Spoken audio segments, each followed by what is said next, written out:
ሁላችሁም ባላችሁበት እንዴት ናችሁ?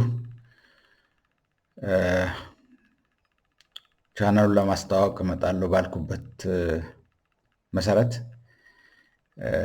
መጥቻለሁ። መኮንን ቦጋለ እባላለሁ። መምህርና ተመራማሪ ሲሆን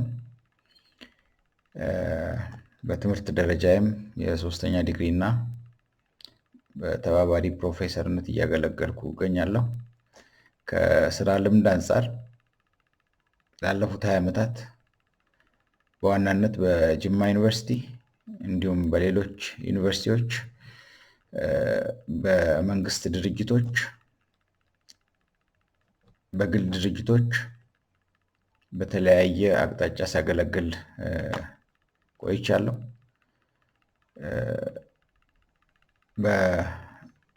በማሰልጠንም እንደዚሁ በማማከርም ጎን ለጎን ስሰራ ቆይቻለሁ። በምርምር አንጻር ከ40 በላይ ህትመቶችን በማሳተም ለአካዳሚክ ማህበረሰቡ አበርክቻለሁ። የማህበረሰብ አገልግሎትም የምታወቅበትና ወደፊትም የምቀጥልበት አንዱ አቅጣጫዬ ነው። ብዙ ስራዎችን በዛ አንጻር ሰርቻለሁ። ወደፊት ይህንን ስራ በሰፊው ለመቀጠል የቴክኖሎጂ ትሩፋትን በመጠቀም ተደራሽነቱን ለማስፋት ይህን ቻናል ከፍቻለሁ። ቻናሉም የስብዕና ሚዲያ ይላል። ምክንያቱም በስራም በአብዛኛው የሚያተኩር ስለሆነ ይህን ስም ለጊዜው ሰጥቼዋለሁ። ወደፊት ከእናንተ ጋር በመነጋገር ለውጥ ካስፈለገም ልንለውጥ እንችላለን ማለት ነው።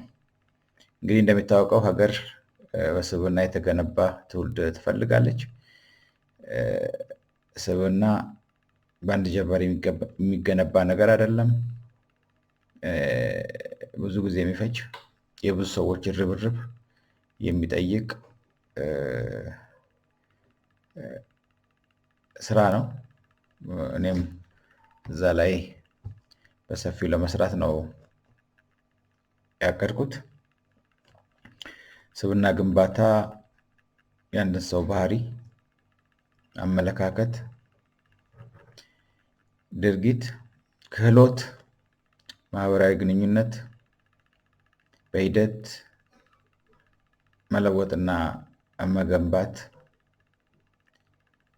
ላይ ያተኮረ ድርጊት ነው።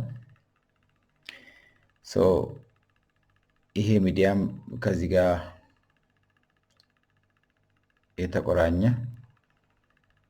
ዓላማ አለው ማለት ነው። ያው ተደራሽነቱን ለማስፋት በመሰረታዊነት 2 ቋንቋዎችን ይጠቀማል። የአማርኛና የኦሮምኛ ቋንቋዎችን ይጠቀማል። አልፎ አልፎ እንደ አስፈላጊነቱ እንግሊዝኛ ቋንቋም ልንጠቀም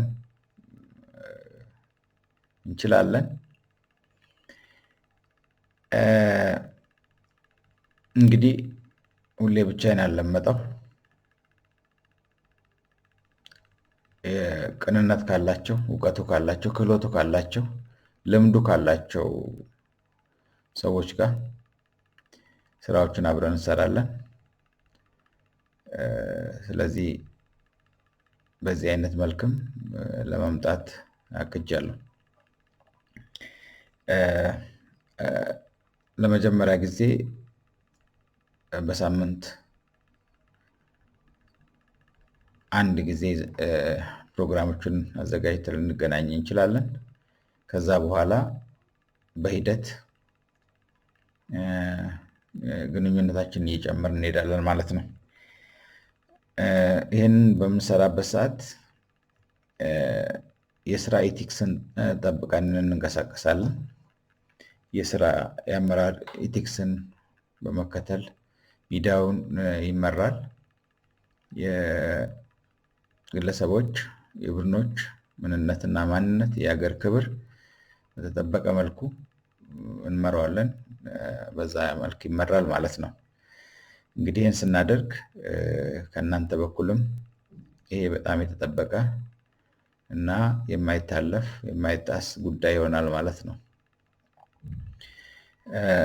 ለብዙሃን ተደራሽነቱ እንዲሰፋ የእናንተ ትብብር በጣም ወሳኝ ስለሆነ ትብብራችሁ በተለያየ መንገድ ይቀጥላል ማለት ነው። በሚቀጥለው ሳምንት የመጀመሪያውን ስራችንን ወይ ስራዬን ይዤ እቀርባለሁ። እስከዛው ድረስ በጣም አመሰግናለሁ። መልካም ጊዜ፣ መልካም ስኬት ጊዜ ይኖረናል፣ የስኬት ጊዜ ይኖራል ብዬ ተማመናለሁ። አመሰግናለሁ።